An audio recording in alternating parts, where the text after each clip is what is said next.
Welcome back, everyone, to another deep dive. This time, we are looking into a really interesting story about campaign finance. Specifically, it's a story that came out just a couple days before the election. It features Elon Musk, his Super PAC, and a sweepstakes that they were running that gave away $1 million a day. Wow, that's a lot of money. Yeah, it's crazy, right? Yeah. So we're going to be looking at an article from the Associated Press that came out November 4th, 2024. Okay. And it's a really fascinating story, a lot of twists and turns, but I guess we can just jump right in. So the big headline here is obviously that they were giving away $1 million a day Right.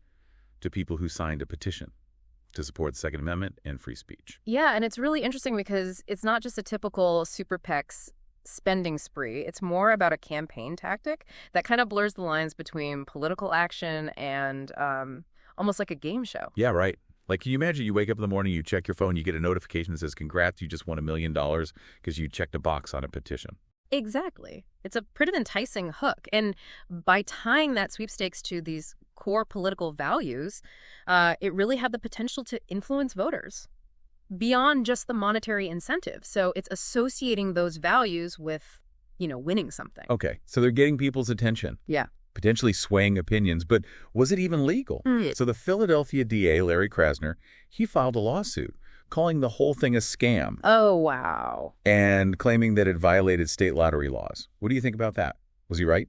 It's a bold argument for sure. He was essentially saying that the sweepstakes winners weren't actually chosen randomly, as Elon Musk had said publicly, but they were pre-selected individuals. And that's where it gets really interesting. Yeah, that's where it's juicy, right? In the court testimony. Exactly. Didn't Musk's lawyer admit that they knew the winners in advance? That's right. They actually admitted to knowing who the winners would be. And on top of that, the PAC director testified that they actually vetted potential winners, meaning they carefully screened and selected people who already aligned with their goals. So it wasn't luck at all? Nope, not at all. But if that's the case, why would Musk publicly claim that it was random? Right. That's the discrepancy that's at the heart of Krasner's case. It raises all these questions about transparency. Like, were they being misleading to the people who participated? Was it actually a sweepstakes, or was it more of a carefully orchestrated political play? Yeah, and to make it even more interesting, more shady maybe, the PAC made all the winners sign NDAs.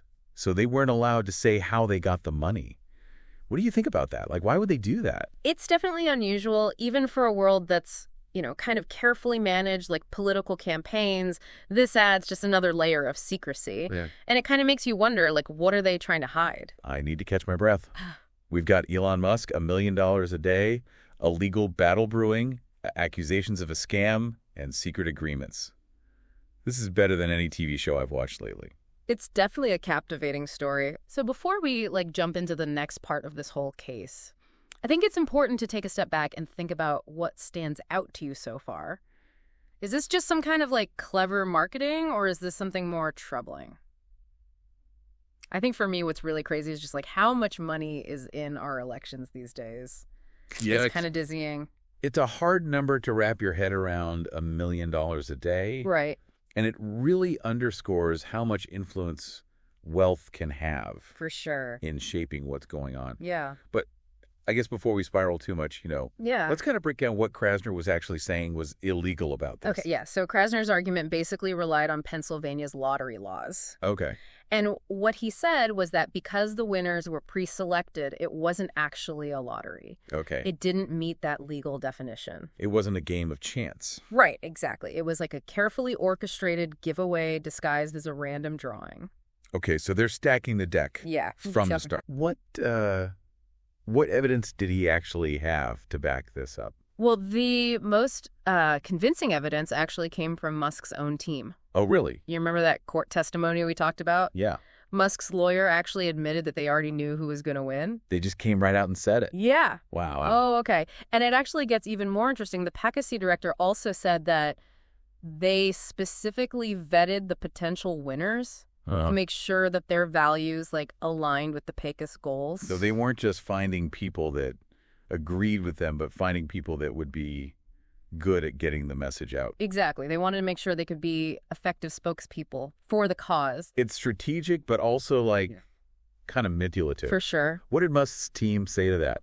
So their defense was basically that the sweepstakes wasn't really a lottery. Okay. It was a form of political speech. Okay. Protected by the First Amendment. Okay. And they pointed to the petition that people had to sign, arguing that the whole point was to promote the Second Amendment and free speech. So they were saying the money was secondary to the message. Yeah. They were just trying to use this as a platform to advocate for their political beliefs. Exactly. And that the money was just an incentive to get people involved, with these like important principles. But let's be real. $1 million is a pretty strong incentive. That's true. It's hard to imagine people just signing that petition because they really love the Second Amendment. Right. It seems like they were trying to just buy support and saying it was free speech. Yeah, and that's really the issue here is like, does this count as legitimate political speech? Right.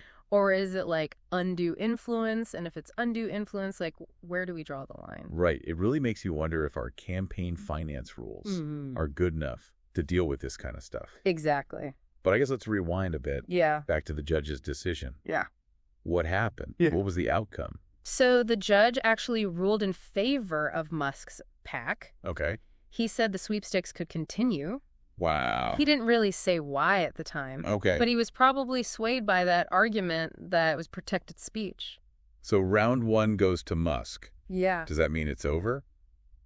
I don't think so. Okay. The judge allowed it to go on, but he didn't completely just brush aside Krasner's concerns. Okay. Remember, this is all happening right before the election. Right. So things could change. Oh, okay. I'm on the edge of my seat here. Yeah. What could Krasner do? Well, Krasner has said that he might take more legal action. Okay. He could try to get civil damages for the people in Pennsylvania who participated in the sweepstakes. So this could just be the beginning. Yeah, for sure. A longer legal battle. Exactly. And I think even if Krasner doesn't win, this has really made people talk about the role of money in politics. Right. It's forcing people to think about some tough questions, like how much influence should wealth have in our elections? It's a wake-up call for sure. Yeah.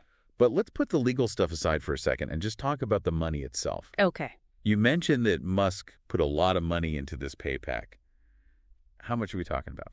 Yeah, so the article says that Musk has given over $70 million to this super PAC. 70 million. With the goal of supporting Trump and other Republicans. That's a lot of money. It's a lot of money. It's hard to even fathom that kind of money. Yeah. And it really makes you think about how wealth can be used to amplify specific political messages. Right. And maybe even drown out other voices. There's a valid concern. Yeah. And it really makes you think about, are campaign finance regulations enough, to make sure things are fair? To protect our elections with this kind of spending going on. Exactly. It's pretty upsetting to think our elections could be so influenced just by how much money someone has. Be sure. It feels like a distortion of democracy. Yeah. But instead of just being sad about it, right, what can we actually do? Yeah, that's a great question. To address these problems and make sure our elections are fair and everyone's voice is heard. So there are a bunch of things that people have suggested, like stricter campaign finance laws, making things more transparent. Okay. Some people even think we should publicly finance elections. Right. So everyone has the same resources. Yeah. So it sounds like there's not an easy answer. No, not really. But I think the first step is just to realize that this is a problem. Yeah. And talk about, how we want money to play a part in our democracy. Yeah, for sure. It's a really powerful message. Yeah. It resonates with me for sure. Yeah. But before we go too far, I want to go back to the sweepstakes itself. Okay. We've talked about the money, the legal challenges. Yeah. But how did it actually work? What did people actually have to do to enter? Good question. So it all started with the petition, right? Yeah. To even have a chance at winning the money, you had to sign this petition that said you support the Second Amendment and free speech. So it wasn't just about getting your email or something like that. They were asking for people to actually commit to these values. Exactly. And I think by doing that, they were really trying to create a group of people who already kind of agreed with them. Yeah. Like building an audience of supporters. Before you even start. Right. Yeah. But did everyone who signed actually get a chance to win, or was it That's a good question. kind of rigged from the beginning? Yeah, so that's where the official story kind of falls apart. Okay. They said that everyone who signed had a chance to win every day, Okay. implying it was random. But like we said, Yeah. the court testimony showed that the winners were already chosen. So it wasn't random at all. No. They were using this idea of a big prize Right. to get people to support their political agenda. Exactly. But let's say you actually won. Yeah. What happened then? Did Elon Musk, like, show up at your house? Well, according to the article, Yeah. they would announce the winners during these big events. And a lot of times Musk would be there to give them a giant check. Oh, wow. Yeah, it's a really smart PR move, right? Yeah. Gets a lot of attention, reinforces the message, makes it seem really exciting. Yeah, it's like they're turning politics into entertainment. Yeah. But did they actually get the money? That's a good question, and the article doesn't actually say for sure. Oh, wow. It says that the PP was supposed to get out the money by November 30th, Uh-huh. but we don't know if anyone actually got it. That's weird. You'd think they'd want to show it off, you know? Yeah. Like, hey, look, we're keeping our promises. Yeah. And then there's also the NDAs we talked about, Right. where the winners couldn't say how they got the money.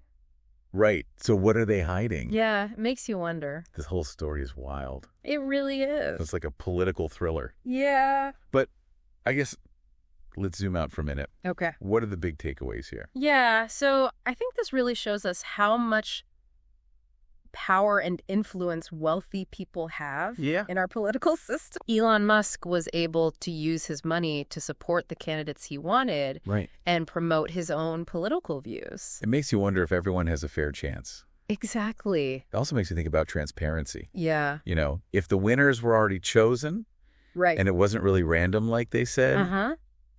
that feels like they're trying to trick voters. It's a valid concern. Yeah. We need to know more about where the money's coming from. For sure, we need more transparency. And what about those NDAs?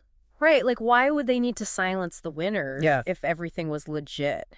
It seems like we need stricter rules Yeah. to make sure campaign financing is fair and ethical. I agree. This has been a crazy deep dive. It has. We talked about legal battles, ethical problems, Yeah, and what might happen because of this weird campaign tactic. for sure. But this is just the beginning of the conversation. Exactly. What do you think? Should there be more rules about this kind of thing? Mm-hmm. Does this story change how you think about elections and money and politics? Yeah. Something we all need to think about. We would love to know what you think. Definitely. Thanks for joining us for another deep dive. Thanks, everyone. And remember, stay curious out there.